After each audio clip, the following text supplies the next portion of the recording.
benvenuti in Via Romano, all'ombra di Casa Capuana, sul tramonto, per parlare con un autore che è al suo primo romanzo, Giovanni Di Marco, con il suo L'avversione di Tonino per i ceci polacchi, edito da Baldini e Castoldi nel 2022.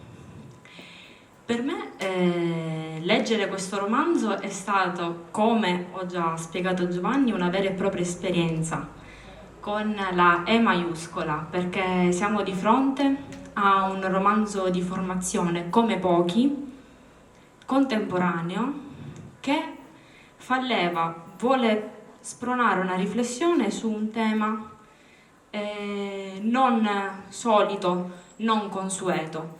Stiamo parlando degli abusi sui minori da parte del clero, comunque nell'ambito ecclesiastico. Il protagonista del romanzo è Tonino che decide di scrivere. Infatti è un romanzo in prima persona, scritto in prima persona, che decide di scrivere quello che è la sua vita, la sua infanzia, la sua adolescenza e il terrore che si porta dietro dopo aver subito delle violenze, alla luce di quella che è una situazione scatenante, la morte di padre Groer, arcivescovo di Vienna, e comunque uno dei favoriti durante il pontificato di Wojtyla. Quindi possiamo dire che è un romanzo di formazione ed è un romanzo storico fortemente contestualizzato in quello che è la Sicilia e di riflesso l'Italia, l'Europa degli anni '80. Parliamo di Tonino. Tonino è un ragazzino, un bambino anzi di 7-8 anni, che purtroppo perde la madre in tenerissima età, e la perdita della madre lo segnerà fortemente. Negli anni '80 magari era più difficile pensare di risollevare un bambino con un aiuto psicologico. Nel caso di Tonino la famiglia viene completamente smembrata, e adesso Giovanni ci descriverà per sommi capi quella che è la situazione di Tonino appunto nei primi anni della sua infanzia e dopo la perdita della madre, e quindi si ritrova praticamente solo, se non insomma contornato da pochissimi affetti che poco si attenzionano quello che è il lato psicologico di Tonino. Questo permetterà a padre Alfio di fare leva, di fare breccia nel cuore di un bambino solo, innocente, che ha desiderio di vivere la propria infanzia, e lo fa nel peggiore dei modi. Voglio passare la parola a te, parlaci tu di Tonino, per sommi capi. Tanto buonasera, grazie per essere venuti, ringrazio Luca e Marzia per l'invito e per l'accoglienza. Diciamo subito che la storia di Tonino è una storia inventata, è una storia verosimile, ma non è realmente accaduto nulla, se non insomma di autobiografico ci sono gli anni '80, perché io li ho vissuti proprio in quel periodo, e magari anche un po' la location che vede Tonino protagonista, perché è ovvio che i miei luoghi mi hanno in qualche modo ispirato. Però dicevo, è una storia altamente verosimile, perché purtroppo di queste storie ce ne sono state tante e poi ne parleremo magari in maniera più diffusa, spesso sono state insabbiate e la vittima insomma ha dovuto convivere con il senso di vergogna e di colpa. Tonino rimane orfano, come diceva appunto Marzia, quando non aveva ancora compiuto 8 anni, e come si usava prima, questo è un paese piccolo così come lo è il mio, io vengo da Marineo, così come è Castelverde del Golgota, che è il paese immaginario che è dove vive Tonino. Allora capitava in una situazione del genere che magari il bambino che rimaneva da solo andasse a vivere con una zia, con i nonni.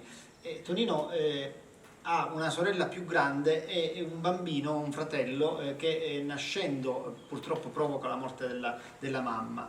e la sorella più grande si occuperà del neonato e rimarrà a casa con il papà. Tonino invece, che è quello più autonomo e quello più vispo, come se queste caratteristiche insomma lo rendessero anche più forte alla luce di una tragedia immane come la morte della mamma, viene affidato a una zia che tra l'altro è una persona di una certa età, non è molto giovane, quindi fa fatica a stare appresso a Tonino, alle esigenze di Tonino, ma anche al carattere molto vispo che ha Tonino.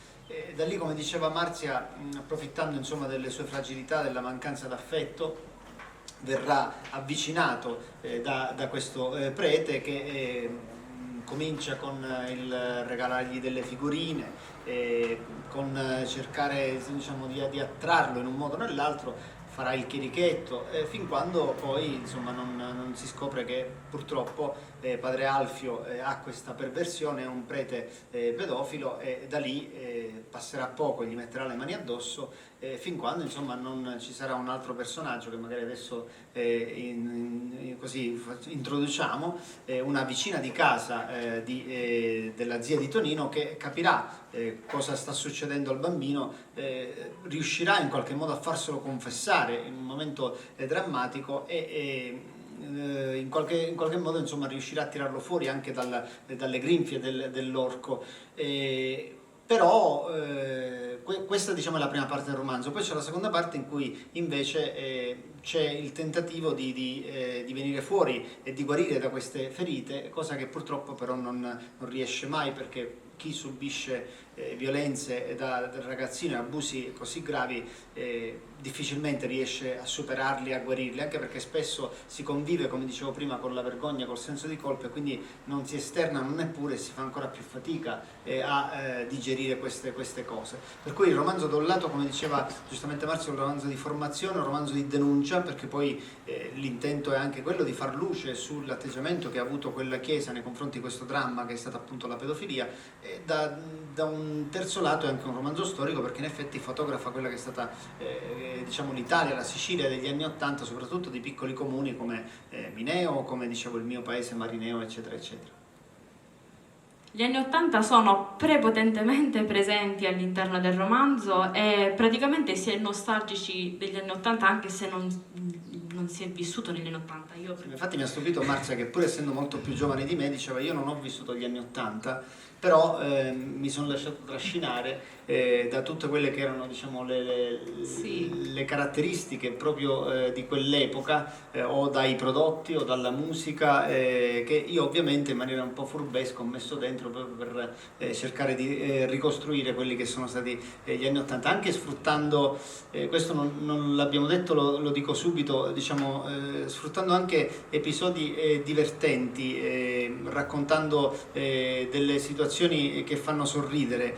Questa è stata una scelta voluta, perché trattando un tema abbastanza tosto, un bambino abusato, indipendentemente dal fatto insomma da chi lo abusa, però è un tema molto tosto, allora ho voluto alleggerire il tema utilizzando una prosa molto fluida, molto diciamo digeribile così, e anche con un filo di ironia che insomma ha aiutato, penso, no? Sì, ha aiutato e veramente ha fatto rivivere un'atmosfera che per certi versi in qualche vicolo è ancora presente, il bar dello sport dove si radunano gli uomini e parlano di calcio, il fatto di collezionare le figurine, di leggere insistentemente il giornale il giorno dopo per la partita che è andata male. Io sono un edicolante, quindi insomma diciamo che è un po' il mio terreno e mi fa piacere appunto aver rivissuto anche 40 anni dopo, ecco, questa atmosfera.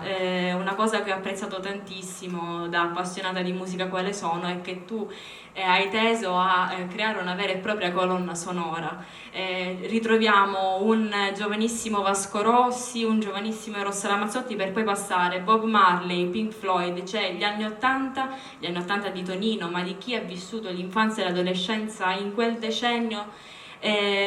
Ritornano veramente, io già ascoltavo praticamente quella musica mentre leggevo, e questo è stato quello che non mi ha fermato da leggere praticamente in pochissimo tempo queste 400 pagine che non mi fate impressionare, perché è una prosa molto scorrevole È una prosa il carattere ben... è bello grande, tra l'altro, il che aiuta, mi dicono, perché magari arrivato a una certa età, io sono testimone, si comincia a fare fatica con il carattere piccolino, invece qua è bello grande. No, la trama è ben costruita, la prosa è appunto scorrevole, ci sono delle punte di ironia, ma quando c'è da parlare dell'argomento principale, Giovanni utilizza le parole che c'è da utilizzare, senza sconti, con una crudeltà che fa veramente accapponare la pelle. Io mi sono sforzato, diciamo, di rimanere in equilibrio, cioè da un lato di non cadere nel volgare, perché non sarebbe stato assolutamente una cosa bella, dall'altro però, come dici giustamente tu, senza fare sconti, questo perché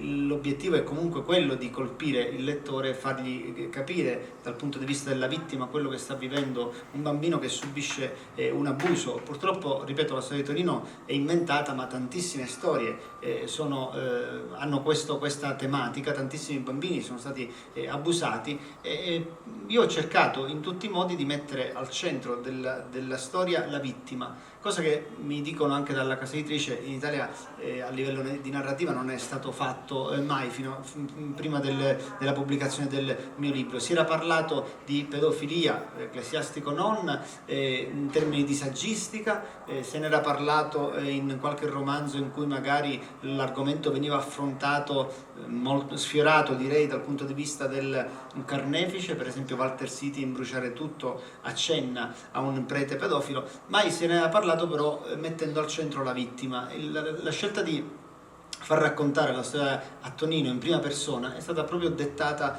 da questa esigenza, cioè quella di far vedere, cercare di dimostrare, e in questo senso ho dovuto studiare molto sia il profilo della vittima che quello del carnefice, cercare di appunto far capire cosa può generare in un bambino così piccolo una violenza così crudele subita, soprattutto da una persona di cui ci si fida. Io ho messo, diciamo così, al cattivo del mio libro ho messo la tonaca. Io lo preciso sempre, non è un libro contro la religione o contro la Chiesa, semplicemente la scelta di fare diciamo del pedofilo un prete del pedofilo è dovuto all'atteggiamento che la Chiesa ha avuto per tanti anni nei confronti di questa piaga, però va anche riconosciuto che i pedofili esistono in qualsiasi diciamo fascia, contesto. Capita di trovarli a scuola, capita di trovarli in ambienti sportivi dove ci sono ragazzini e ovviamente c'è gente che purtroppo magari ha di queste perversioni e cerca di trufolarsi là. Il fatto di aver diciamo così costruito una storia in cui il pedofilo è un prete non significa che tutti i preti sono pedofili, assolutamente, significa semplicemente che, come io mi sono sforzato di far notare, l'atteggiamento che ha avuto la Chiesa nei confronti del problema è stato quantomeno superficiale, perché negli ultimi anni forse ce ne siamo accorti anche leggendo i giornali eccetera eccetera, prima un po' meno, ma l'input principale, o meglio quello che arrivava dal Vaticano era non fare clamore, insabbiamo, non si deve sapere, e questo a discapito soprattutto della vittima. Hanno finito per proteggere spesso e volentieri il carnefice, il predatore, come abbiamo visto anche, e secondo me è stato diciamo il passaggio decisivo per raggiungere tutti con il film Il caso Spotlight. Non so se lo avete visto, ha vinto l'Oscar qualche anno fa. Ecco, quel film ha fatto conoscere a tutti, perché il cinema ha ovviamente una penetrazione, una chiave. sì, molto. Quella è una storia vera, quella è un'inchiesta giornalistica da parte di un gruppo di giornalisti del Boston Globe che mette le mani su dei documenti in cui si capisce, si evince come la Chiesa adoperasse questo sistema che io poi descrivo, cioè il prete pedofilo lo scopriamo, capiamo che sta facendo determinate cose, la Chiesa cosa fa? Lo sposta da un paese ad un altro. Purtroppo fino a pochi anni fa ha funzionato così, e questo non ha fatto altro che generare purtroppo ulteriori vittime, e da lì l'idea di mettere, diciamo, nel mio libro di far sì che il pedofilo fosse un prete. Infatti non lasciatevi magari, come si dice, confondere dal fatto che si è poco ferrati in questa materia, perché la bravura di Giovanni, che appunto è anche prodotto di quello che effettivamente lui è un giornalista, uno che ecco, studia ed è curioso e sicuramente si sarà informato, ha studiato prima di scrivere un libro del genere. Non lasciatevi confondere dal fatto che non si è abbastanza ferrati, perché paradossalmente qua dentro avete già quelle che sono le risposte e sicuramente non mancherà, ecco, di farvi delle domande in più su quello che effettivamente è stato il ruolo della Chiesa nei confronti di questa piaga che ha voluto, di questa polvere proprio che ha voluto volutamente, proprio di proposito, mettere sotto a un tappeto. Sì, io tra l'altro quando spesso mi chiedo ma perché hai scelto questo argomento, tra l'altro molto difficile da affrontare, quando ci sono bambini è sempre difficile, se c'è violenza sui bambini ancora di più,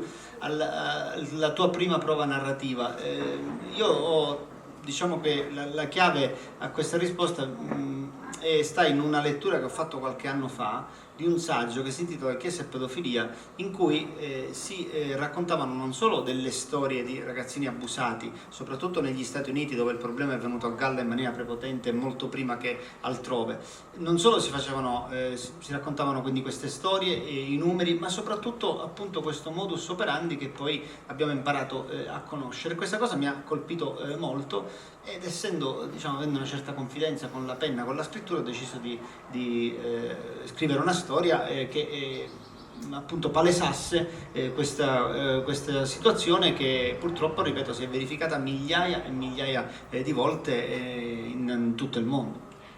Infatti la veridicità storica del lavoro giustamente del lavoro di Giovanni comunque è racchiusa qua ed è affidata a una narrazione che è parallela a quella che è la storia di Tonino e riguarda appunto un monaco benedettino che, pur di non rinunciare alla sua vocazione, al suo amore puro per il Signore, è capace di sottomettersi, di tenere duro e di sopportare tutto quello che sono state le violenze appunto subite in Germania durante il suo periodo nel suo monastero, nel suo convento. Però successivamente negli anni '80, infatti vediamo che nell'epistolario che tu poi ecco, dislochi durante tutto il romanzo, lui a un certo punto vuole effettivamente cominciare a combattere questa cosa, a ritrovare se stesso attraverso, lavorando su se stesso ma cercando di smuovere le cose, e ci rendiamo conto come anche per chi vive nell'ambiente ecclesiastico sia stato proprio difficile far sentire la propria voce. Sì, questo è un Quindi passaggio... immaginiamo la storia di un bambino nella Sicilia degli anni '80 come poteva essere attutita in Vaticano. Sì, l'omertà, diciamo, in questo senso raggiungeva tutti i livelli.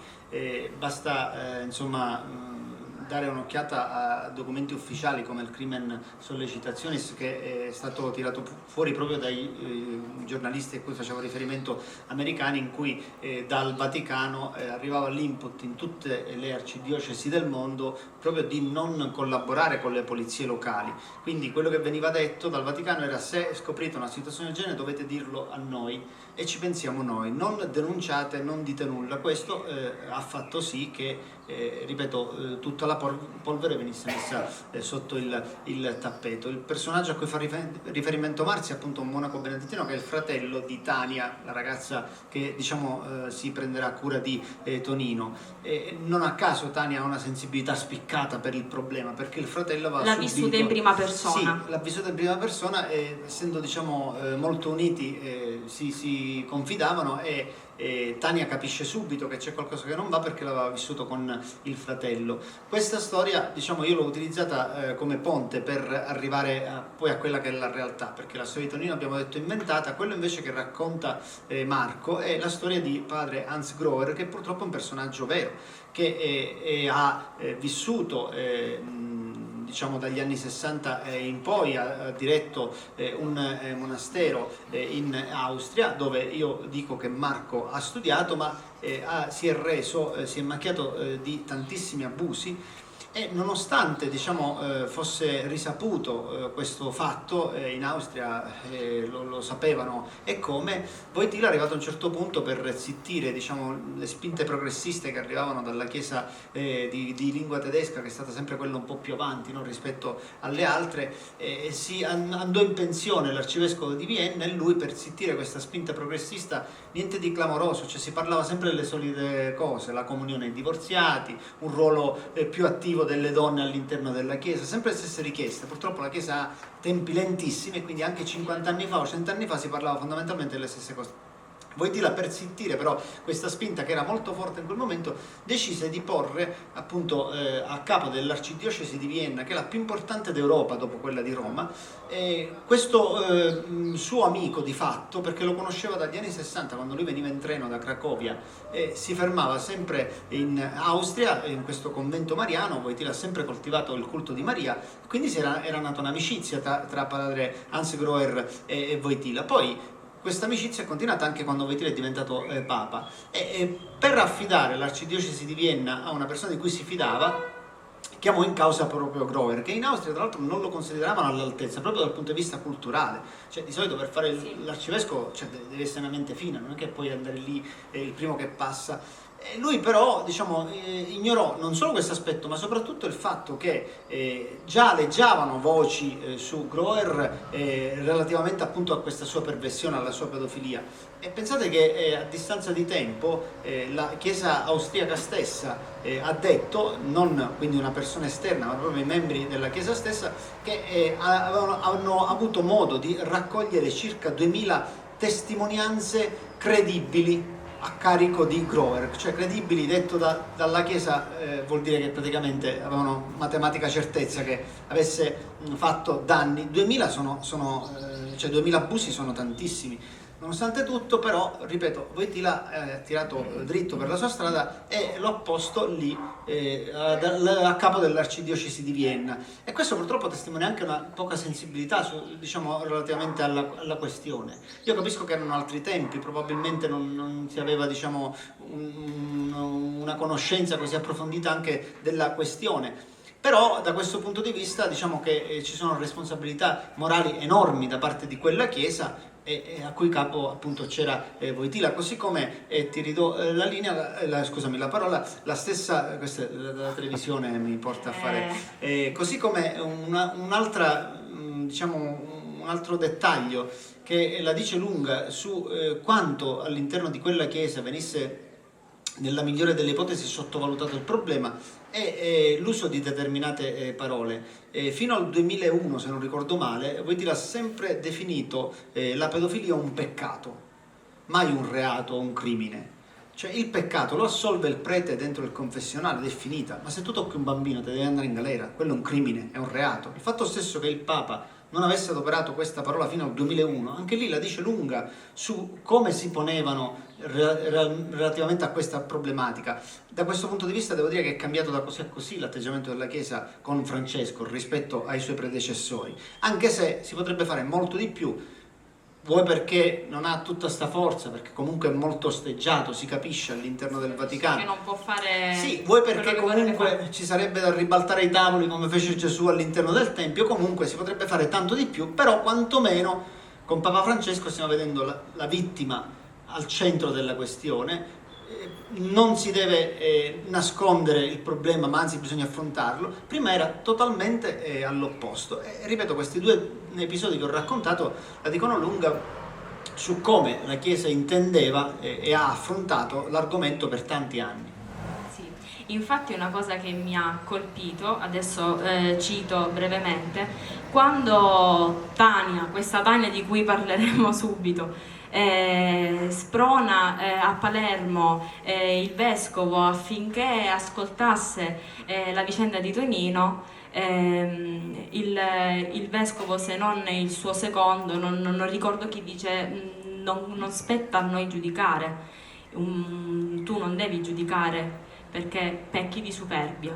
Quindi fatti gli affari tuoi, che a questo tipo di peccato ci pensa di poi Padre Alfio pagherà, ma non sei tu che devi giudicare, non sei tu mondo che devi giudicare, ci penserà qualcun altro, stai peccando solamente di superbia. Questo proprio, ecco, mette in risalto questo è un quello episodio, che... mi sono ispirato a una storia vera di un giudice che nel condannare un prete pedofilo negli Stati Uniti, che non si rendeva minimamente conto di quanto male avesse fatto, cioè lui diceva che il suo era amore nei confronti dei ragazzi, di questi ragazzini. Arrivato a un certo punto il giudice lo ha condannato non so a quanti anni e ha detto, leggendo la sentenza, lei è credente, lei è convinto che ci sia un al di là e che Dio la perdonerà o comunque le tenderà la mano, ma qui deve farsi i suoi anni di galera, perché questa è la terra e poi in cielo se la sbriga lei direttamente con Dio, ma qui ha da pagare. E questo era l'atteggiamento comunque che io ho voluto in qualche modo insomma testimoniare proprio con questo dialogo che poi diciamo non c'è stato, perché di fatto Tania la prima cosa che fa quando scopre prima va a muso duro contro Padre Alfio, ne gliene canta 4 e Padre Alfio gli dice: ma tu chi ti credi di essere, ma come fa a dire una cosa del genere? Ma un bambino 8-9 anni che racconta nel dettaglio quello che gli è successo non può esserselo inventato, soprattutto negli anni 80, quando non è che si faceva educazione sessuale. Forse noi adesso a casa siamo abituati magari a spiegare un po' meglio, un po' prima rispetto a quello che accadeva allora ai ragazzini, quello che è l'aspetto sessuale della nostra vita. Ma allora, io mi ricordo che 13-14 anni mia madre quando mi ha detto ti spiego una cosa, io ho detto so tutto. Ma non è che sapevo tutto perché me l'avevano detto a scuola, perché purtroppo le strade per conoscere questa attività che è fondamentale per l'esistenza di un uomo erano altre e non sempre sono le migliori, per cui c'era un approccio all'informazione di ordine sessuale che non era diciamo delle migliori. Quindi Tania cosa fa? Prima va a muso duro con il prete, litiga col prete, il prete capisce, dice vabbè questo mi ha sgamato e quindi lo molla, dopodiché non si accontenta, lui vuole che il padre Alfio venga spogliato, lui non deve più avvicinare i bambini. Allora cosa fa? Approccia il vescovo, approfittando di una festività, c'era sto vescovo, cerca di avvicinarsi, niente, alla fine viene accusata lei di stare troppo tempo col bambino. Dice, dove sono le tue prove? Se ne va dai carabinieri ed è anche lì un muro di gomma, ma non perché il maresciallo non vuole aiutare Tania, ma perché dice quali prove hai tu per andare ad accusare un prete? E se tu ti permetti di accusare il prete, intanto devi sottoporre il bambino a un supplizio perché deve ripetere tutto quello che gli è successo in un'aula di tribunale. Seconda cosa, ma la comunità di Castelverde da che parte sta? Dalla parte del bambino o dalla parte del prete? La risposta è dalla parte del prete. Figuriamoci quante persone si sarebbero schierate contro il prete negli anni '80. Tuttora c'è un caso clamoroso a Piazza Armerina, se ne parla ogni settimana sui giornali, c'è la comunità spaccata a metà, cioè nel 2023 con le intercettazioni, con il vescovo che dice al prete vedi come ti ho aiutato, lo vedi quello che sto facendo per te, con le chat ignobili pubblicate dai giornali di questo prete che abusava di un ragazzo di 14-15 anni, la comunità è spaccata. Cioè nel 2020, pensate cosa sarebbe potuto succedere nel 1982-83. Assolutamente sì, infatti è proprio allucinante. Se queste cose succedono tuttora, pensiamo 40 anni fa nell'entroterra siciliano, come poteva sentirsi Tonino senza nessun appiglio se non quello appunto di Tania. Tania è una figura centrale all'interno del romanzo, è una figura femminile che nei primi anni e all'inizio dell'adolescenza di Tonino fa le veci, se così possiamo dire, di quella che è la mamma. È una ragazza che sa come spronare Tonino a vedere una speranza, a godere di quella della giovinezza, dell'infanzia, e che si rende subito conto, cosa che non hanno fatto peraltro gli zii e il padre Mutanghero e la sorella dedita al fratellino più piccolo, che qualcosa non andava. che nell'82, proprio a ridosso della finale dei mondiali, Tonino veniva adescato così da padre Alfio, e lei, quella che se ne rende conto, è con una tecnica, se così possiamo dire, un po' tra la maieutica, un po' tra lo spronare vero e proprio, riesce a far buttare fuori tutta la confessione a Tonino. Tonino che si sente un po' libero da quello che è questo supplizio, ma sappiamo che alcune ferite per lui non si rimargineranno mai. Sì, diciamo che Tania è un personaggio riuscito perché ha anche lei i suoi problemi, perché c'ha un marito geloso che non vuole che viene dalla Germania, quindi già sembra quasi, molto più aperta, che la mentalità sia diversa, ascolta un genere di musica diverso, si veste in maniera diversa, non si veste con la velettina, la gonna sotto il ginocchio, anzi è una ragazza che sa di essere bella, lo sfoggia nonostante il marito sia abbastanza geloso, ma lei fa quello che le pare. Sì, tant'è che il prete quando la vede comparire non è che pensa questo ha capito che sto facendo con... No, gli dice che hai problemi con tuo marito, perché era normale che una che si vestiva come lei o che ascoltava la musica avesse problemi col marito. In realtà è una ragazza che ha avuto, diciamo, dei problemi, non sto qui a svelare nulla, che fa un po' da seconda mamma e soprattutto una molto molto cazzuta e tosta che non si abbatte,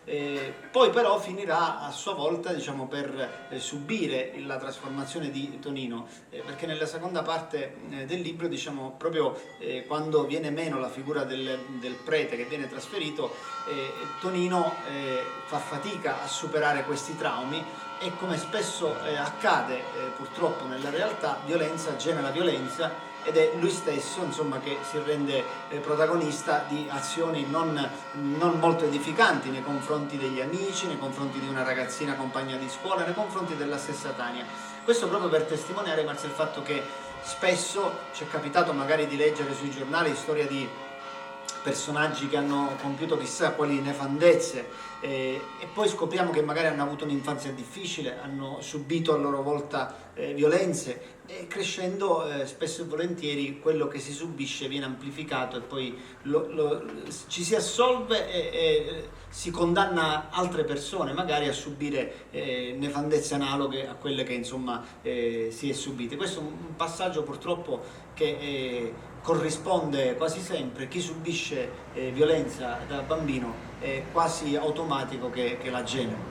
Sì, praticamente la cosa che mi ha colpito è che Tonino si autoassolve quando fa quello che compierà durante soprattutto la sua adolescenza. Lui si autoassolve subito dopo, ci rimugina, si autoassolve subito perché sa benissimo che se si è autoassolto padre Alfio si può autoassolvere pure lui, con un confesso detto con raccoglimento. Lui è convinto, ecco, di aver espiato le proprie colpe perché, ecco, le sente sempre inferiori a quello che è stato il male che lui ha subito da piccolo, e questa è praticamente una catena. Gli eventi che interesseranno Tonino e lo vedranno in prima persona costituiscono una vera e propria catena che stenterà proprio a lasciarla andare, si troverà imbrigliato in questa cosa, il passato ritornerà sempre prepotentemente, il pensiero di non avere una famiglia unita, compatta, ritornerà sempre anche nelle ultime pagine, proprio quando lui penserà proprio di non avercela proprio fatta, di aver fallito tutto, di essere praticamente un niente. Il finale è un finale, non lo sveliamo, però diciamo che non è un rosso malpelo. Per aver scritto le sue memorie in prima persona, diciamo che Tonino ce l'ha fatta. Tonino scrive dalla Germania e quindi avrà superato, io credo proprio di no, le ferite che ha inferto. Ecco, no, questo sicuramente no, perché diciamo che come dicevo prima, lo testimonio con la storia di Tonino, sono traumi che purtroppo non si superano mai totalmente.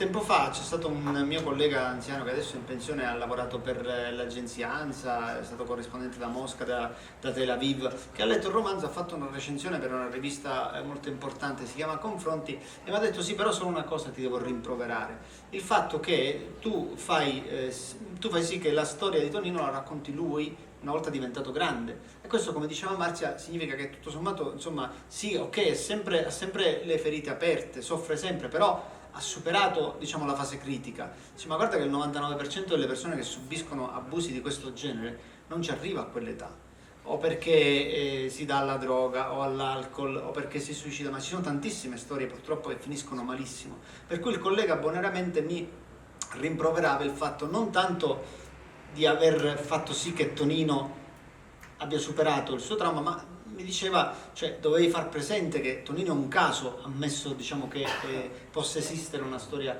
alla Tonino. In effetti è vero, perché purtroppo, torniamo al discorso di prima, le responsabilità della Chiesa in questo senso sono molto pesanti. Parlo ovviamente di responsabilità morali, perché non voglio dire che il prete pedofilo significa che tutta la Chiesa è in marcia, assolutamente, però il fatto di non aver dato un calcio nel sedere a quel prete, di averlo protetto, di averlo spostato dal paese X al paese Y, fa purtroppo della istituzione Chiesa un'istituzione che si è macchiata gravemente di responsabilità morali. Tra l'altro la Chiesa, il prete come figura, gode di una reputazione che è enorme, cioè come se noi subiamo, che ne so, un attentato nel nostro negozio, ci danno fuoco perché vogliono che paghiamo il pizzo. Andiamo dai carabinieri e vediamo che il maresciallo è a cena con il mafioso della zona. Diciamo, ma chi ci va a fare un maresciallo se quello è così intimo con il mafioso della zona? Questa è la stessa cosa. Cioè, è chiaro che fin quando la Chiesa non cambia atteggiamento, non sarà possibile recuperare quella credibilità che purtroppo ha perso, spalleggiando chi invece doveva essere allontanato. Io faccio sempre un paragone che è un po' brutale, ma secondo me rende molto l'idea. Mi chiedo, e ho chiesto anche nel corso di un convegno organizzato dalla Facoltà di Teologia di Palermo, in cui proprio l'argomento era abuso su minori, ma se oggi Gesù tornasse tra di noi e si ritrovasse davanti un bambino che ha appena subito un abuso e il prete che ha approfittato di quel bambino, da quale parte si schiererebbe? Cioè, darebbe un calcio nel sedere al prete e una carezza al bambino, o direbbe al prete: vabbè, vai che ora ci penso io, lo sistemo io la cosa, e il bambino manco lo guarda? Guardate che la Chiesa si è comportata esattamente in questo modo, cioè ha protetto il carnefice e ha ignorato il bambino. Purtroppo ha avuto un atteggiamento da questo punto di vista, e questo, ripeto, non c'entra nulla con l'istituzione, con la spiritualità, con la religione, c'entra con delle persone che all'interno della Chiesa, anche persone di un certo livello, perché stiamo parlando di massimi di vertici, e purtroppo hanno tradito, prima dei fedeli e prima delle vittime, hanno tradito la figura stessa di Gesù e di Dio. Quindi in questo modo hanno perso la fiducia delle persone. Io sfido chiunque dopo tutte queste storie che sono venute fuori, Tonino, non Tonino, a portare a cuor leggero un bambino in parrocchia, sapendo quello che è successo purtroppo in tante parrocchie. Poi, ripeto,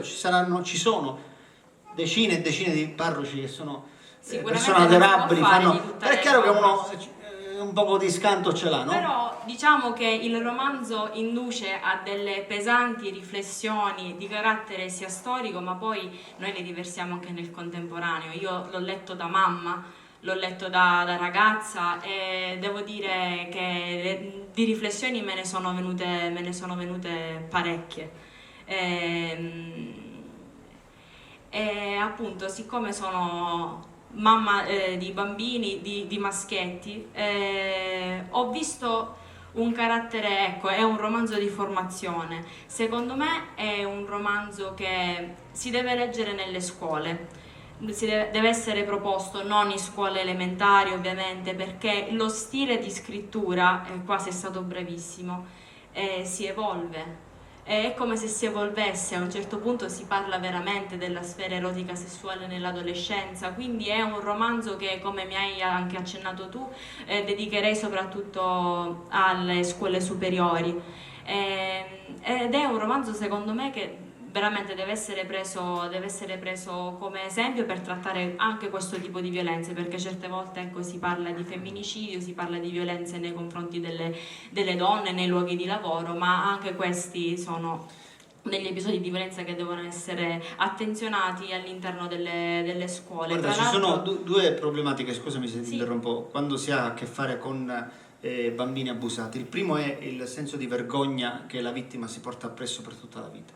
Il secondo è la vergogna che prova la famiglia, perché la famiglia spesso non dà l'aiuto giusto che necessita. È quello che è successo a Tonino, sostanzialmente. Esattamente, e da questo punto di vista l'augurio è che si possa fare un salto avanti importante. Rispetto a 30 anni fa, per esempio, se una donna subisce molestie non si vergogna più, va dai carabinieri e non si crea il problema che devono pensare gli altri che quello mi ha messo le mani addosso, anzi, sono più battagliera di prima. Sì. Cosa che questo scatto invece non c'è stato ancora con l'abuso nei confronti di un minore, perché, ripeto, capisco che il senso di vergogna e di colpa è fortissimo, l'auspicio è che invece se ne possa parlare in maniera più aperta, non sentendosi quasi un colpevole, perché c'è un momento in cui la mamma di Tonino viene in sogno al bambino e dice: tu non dire niente a nessuno, perché se racconti questa storia non ti avvicineranno manco i cani. E lui dice: ma perché, se io sono la vittima e quello cattivo è il prete, sono io che non vengo avvicinata, a lui non dovrebbero avvicinare? Ma la realtà è questa, che purtroppo la vittima spesso viene emarginata. Capitava prima con le donne, cioè se una ragazza subiva violenza veniva emarginata, 30 anni fa veniva emarginata, la sua vita era finita. Oggi per fortuna non è più così. Sicuramente, ecco, il fatto, la decisione di aver ambientato questa storia negli anni '80, e quindi ormai 40 anni fa, ti ha permesso anche di affrontare questo aspetto. Sì, il fatto che sia mancata a Tonino un giusto apporto psicologico sia per la perdita della mamma, e che poi sia mancato successivamente anche quando padre Alfio Cannatella decide di dire alla zia, dice: facciamolo venire in chiesa, questo bambino ha bisogno di aiuto. Sì, la zia era orgogliosa. La zia era orgogliosa perché padre Alfio andava a prendersi il caffè da lei, parlavano dei gossip del quartiere. Comunque, insomma, è una dimensione molto sullo stile che poi anche di Tornatore, queste ambientazioni un po' particolari.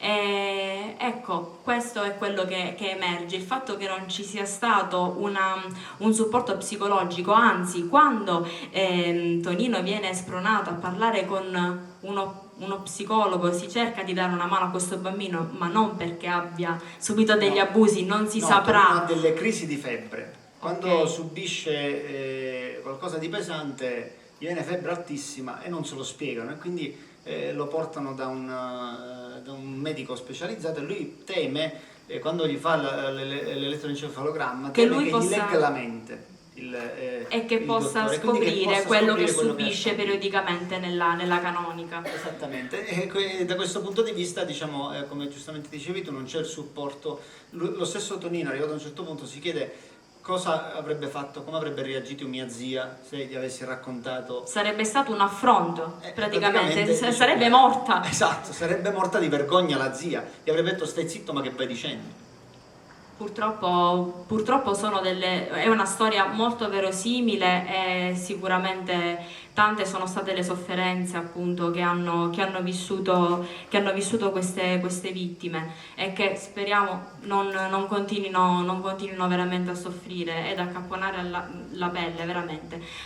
Tu hai vinto un premio recentemente. Sì. E ti è stato attribuito da una giuria di tutto rispetto, sono dei ragazzi. Sì, questa è una cosa che mi inorgoglisce molto, perché il premio mi è stato dato si chiama Cultura Mediterranea, ed è a Cosenza, è una fondazione bancaria, la Carica, ci sono diverse sezioni.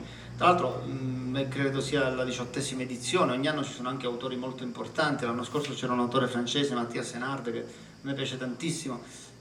Per quanto riguarda la sezione opera prima, invece viene assegnato da una giuria composta da 400 studenti di scuole superiori di Calabria e Basilicata. E questo, per questo dicevo, mi inorgoglisce molto il fatto che appunto Marzia dica è da proporre alle scuole. Sono assolutamente consapevole e convinto, perché non c'è soltanto l'aspetto centrale, cioè quello della pedofilia, di come la Chiesa eccetera eccetera si è rapportata con la problematica, ma anche la crescita, l'adolescenza, con tutte le problematiche, non solo quelle della sfera sessuale, che hanno attinenza con appunto la crescita dei ragazzi stessi. No, è un libro che parla di bullismo, è un libro che parla sì anche di adolescenza, ma ecco, essendo ambientato in quel particolare periodo storico, si ha praticamente uno spaccato di quello che è l'Italia di quel tempo. Sì, questa è la sveglia che io di solito metto un post nella chat del calcetto, no? E lo faccio il sabato per il lunedì. Dovevo mettere il post e quindi mi suonava la sveglia. Gioco anche a calcetto. È giusto coltivare le passioni, e sicuramente della tua passione del calcetto ne hai parlato abbastanza. Tonino, Diciamo Tonino è un appassionato di calcio, uno juventino sfegatato. Spesso mi viene chiesto, ma la foto della copertina è stata casuale, perché in realtà abbiamo fatto una ricerca con la casa editrice mettendo una serie di elementi, non necessariamente quello del pallone avevamo chiesto all'agenzia, invece è venuto fuori questo bambino che non so sinceramente chi sia, che tocca questo monumento dove c'è la croce, quindi è emblematico in questo senso, e c'ha questo pallone ed è molto anni 80 perché è un super tele, no? Sì. In effetti la passione di Tonino per il calcio è realmente l'unica cosa autobiografica. Io quando avevo 6-7 anni sapevo come lui, tutti i giocatori, tutte le squadre, i telecronisti, i risultati delle partite. Io mi ricordo, diciamo, la prima parte del libro è imperniata sui mondiali dell'82 fondamentalmente, che scandiscono un po' il tempo di quella che è quel momento della vita di Tonino. E tra l'altro quando mi chiedono perché l'avversione per i ceci e i polacchi, per i ceci semplicemente perché la sera del funerale della mamma, il libro si apre con il funerale della mamma che viene interrotto perché arriva la notizia che hanno sparato a Papa Wojtyla a Roma, e quindi il prete decide di interrompere il funerale e manda tutti a casa. Quindi questa cosa ovviamente lo turba e nasce subito un'antipatia nei confronti di questi ceci. Prima del Papa polacco, perché dice Tonino, perché dare tutta questa importanza a una persona che qui a Castelverde non si è mai vista, nessuno conosce, e viene snobbato la figura di mia mamma, che era ben voluta da tutti. E poi la sera la zia gli dà sta minestra di ceci che lui, diciamo, associerà per sempre al concetto di lutto. Poi la storia dei polacchi, diciamo, va avanti, perché l'Italia, ricorderete, non tutti magari quelli più giovani, no, ma nell'82 l'Italia affronta 2 volte la Polonia, e lui che era fissato col calcio sui mondiali non si perdeva niente, la prima partita 0-0, la seconda invece in semifinale vince l'Italia, quindi Italia-Polonia 2 volte, e sti polacchi proprio gli davano fastidio, diciamo, a lungo andare, quindi si crea questa antipatia. Io personalmente non ho niente contro i polacchi e mangio ceci tutte le volte che posso. Allora, il titolo praticamente è presto svelato. Comunque, io mi auguro veramente che questo romanzo abbia fortuna e che ancora una volta venga letto nelle scuole. Lo può leggere chiunque. Chi ha vissuto gli anni 80 sarà un piacere proprio leggerlo, perché è veramente uno spaccato meraviglioso che lui affronta con uno stile particolare che ti prende dalla prima all'ultima pagina. Se siete in cerca di pugni nello stomaco ne avrete a bizzeffe, perché ci sono delle pagine veramente crude ma che mettono veramente in risalto questo problema che hai avuto il coraggio di affrontare. E veramente questo ti fa veramente onore, ti meriti veramente un applauso, perché hai affrontato questo tema in una maniera magistrale. Se questo è il tuo esordio, non voglio sapere, figuriamoci il secondo io devo dire che il coraggio sì, anche un pizzico di incoscienza, nel senso che magari certe ribalte, non so se è per caso, perché onestamente in Italia si pubblica tantissimo, quindi non è facile ricavare spazio sui giornali eccetera eccetera, però certe ribalte, ecco, pur ricevendo dei complimenti magari mi sono state negate. Ora non so se il motivo è perché trattando questo argomento in questi termini c'è comunque un pregiudizio di base, questo mi rendo conto. Quindi coraggio sì, un pizzico di incoscienza pure, che sia riuscito però è la cosa che mi dà maggiore soddisfazione al di là di tutto, perché insomma sentire le persone che lo leggono, che si appassionano alla vicenda, parteggiano per Torino, anche quando Torino fa danno, poi alla fine riesci, tutto sommato ti diverti perché comunque è ricco di storielle, di robe ironiche, per cui queste diciamo sono le cose che mi danno più soddisfazione. Il secondo romanzo, tu pensi che ci potrà essere, parlerà di temi importanti come questo oppure... Allora, io in questo momento non ho niente, non è come Camilleri, quando andò bene il primo romanzo della serie Montalbano, lo chiamarono da Palermo, il signor Sellè dice guarda che sta andando bene, preparano un altro. Lui aprì il cassetto, aveva un'infinità di roba là perché scriveva di continuo. Io non sono combinato per niente così. Non lo so se ci sarà un altro romanzo, serve il tempo, serve un'idea buona, insomma, non ho idea alla tematica, non ci ho riflettuto. Spero insomma mi venga in mente qualche idea brillante. Certo mi piacerebbe cambiare totalmente argomento onestamente, anche perché mi piacciono le sfide, il fatto di misurarmi con qualcosa, con la fantascienza. Ecco, mia moglie che detesta la fantascienza. Mi piacerebbe fare una cosa di fantascienza. Potrebbe essere un buon campo, chissà, chissà. Comunque complimenti ancora, Grazie. per noi è stato un piacere veramente averti a Mineo e avere la storia di Tonino a Mineo. Spero che veramente venga letto e apprezzato così come l'ho apprezzato io. Ancora complimenti. Speriamo di vederci al secondo romanzo. Okay. Anche se parlerà di fantascienza, noi ti invitiamo, io e Luca ti inviteremo. Io ti ringrazio tanto, Marzia, ringrazio Luca per l'invito e ringrazio tutti voi che siete stati qui ad ascoltare.